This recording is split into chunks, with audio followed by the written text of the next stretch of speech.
I now call upon Honorable Mr. IBRAHIM JUMA, who is the Honorable Chief Justice of the Supreme Court of Tanzania, to come to the podium and address the Congress.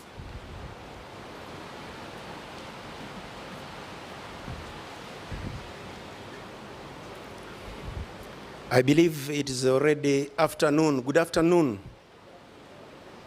I would like to take this opportunity to thank the President of the conference and also the Honorable Chief Justice of Zimbabwe.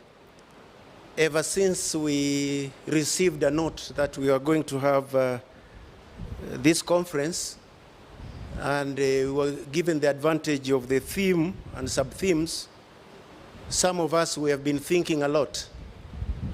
Thinking this is an area which is very obvious, but when you are called upon to actually present in that area, you have really to think afresh. And today, this morning, we had excellent presentations about the concept of human dignity in constitutional law. Also, the following program was also about the concept of the human dignity in the constitutional law.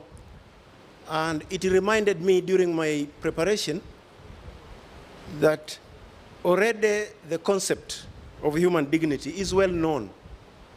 Is well known. Since 1948, Universal Declaration of Human Rights, even earlier during French Revolution, American War of Independence, during all these periods of struggle, they have always invoked human dignity. Now, I was wondering, why do we have ups and downs? We make progress in human dignity. After a few years, we come back and we begin afresh. So what I'm deciding in my very short minutes, 7 minutes, I will try to reconceptualize human dignity in light of some of the decisions which I've read in Tanzania. Because some of these decisions, they forced me to think, do we really appreciate human dignity? Do we really apply? Do we really use the concept as interpretive tool? So my presentation really is going to be in that way. In the morning, I think we had excellent presentations, and we learned that human dignity is empowering. It is empowering. In fact, it empowers human rights, and it also empowers other basic rights and freedoms. And you rarely find in some of our jurisdictions where human dignity is discussed in isolation from other basic rights and freedoms. So you can see the force of human dignity. In fact, it is a background justification for the recognition of human rights. It is the source of fundamental freedoms, which we all are entitled to. So human dignity is, in fact, an empowerment tool. So we should be asking, why do we have these ups and downs, historical ups and downs? Don't we take lessons? And I think I'll try and interrogate that. We all know from decisions in Tanzania, human dignity is a constitutional value. This is very clear. It unites other human rights and basic freedoms. Look at our decisions, you'll find that fact. Human dignity is an interpretive principle for determining the scope of constitutional rights. So when you want to determine whether this person is entitled to this right, sometimes you invoke human dignity to extend the frontiers of human rights. So our decisions also tell us a lot. Another area which I want to use to interrogate the laws in Tanzania, and I'll give you some example.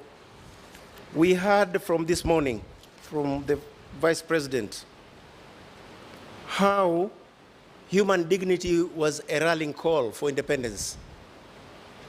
So after independence, does it mean the end of human dignity? Have we lived up to what our independence leaders were urging us? Like in Tanzania, our first president, Mwalimu Julius Nyerere, he said, and I quote him, "We have already agreed on certain basic principles." So human dignity was already one of the basic principles. Now is the time to put these principles into operation. All the time that TANU was the party which was fighting for independence, has been campaigning for independence, we have based our struggle on our belief in the equality and dignity of all mankind and on the Declaration of Human Rights. So he was saying, just before independence, he was talking those words about dignity. Independence is fought because of dignity. And most of our independences, we were talking about human dignity. So what has happened now when we face problems of indignities? Do we have problems? So I will look at some of the cases in Tanzania where people have gone to court, especially to invoke Article 12, Article 2 of the Constitution, which declares every person is entitled to recognition and respect of his dignity. You leave that provision as it is, it does not say much. It means there is some action is needed. Action is needed to make that provision realistic. Now, there are 3 women in this case. There is one case which was decided last year. 3 women, they went to the High Court. This is the first instance court which deals with the human rights. They went to the High Court, and the High Court had the opportunity of discussing their dignity. Now, these women, they were arrested. They were accused of being prostitutes, and they were arrested, and they were taken to court. And before being taken to court, their pictures were taken with a placard with a note that I am a prostitute.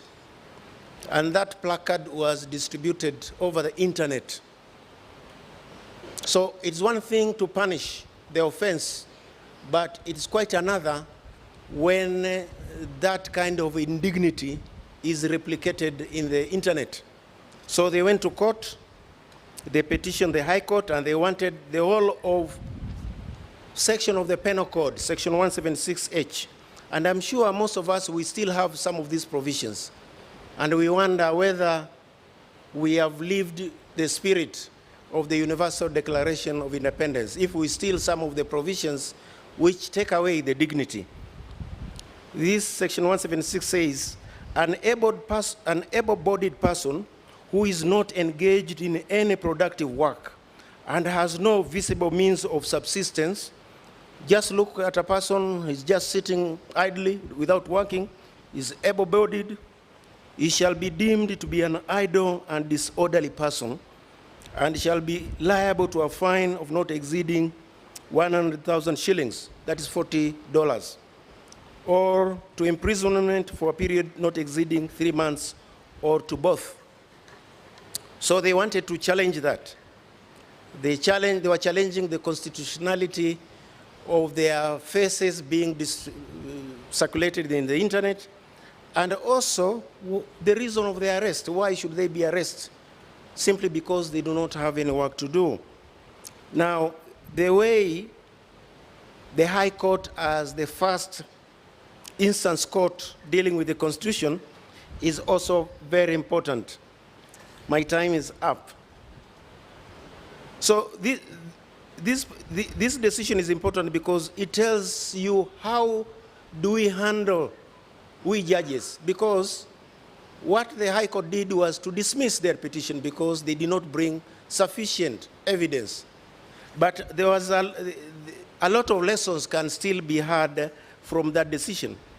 It is a lesson that, and we had it in the morning from one of the presenters, when somebody goes to court to petition on human dignity, he or she is actually educating the society, because I'm sure many more women will come and petition. So my point here, my time is up. Let us interrogate our decisions and ask why, after so many years of universal declaration, we are still struggling to make sure that the right to dignity is available. Thank you very much.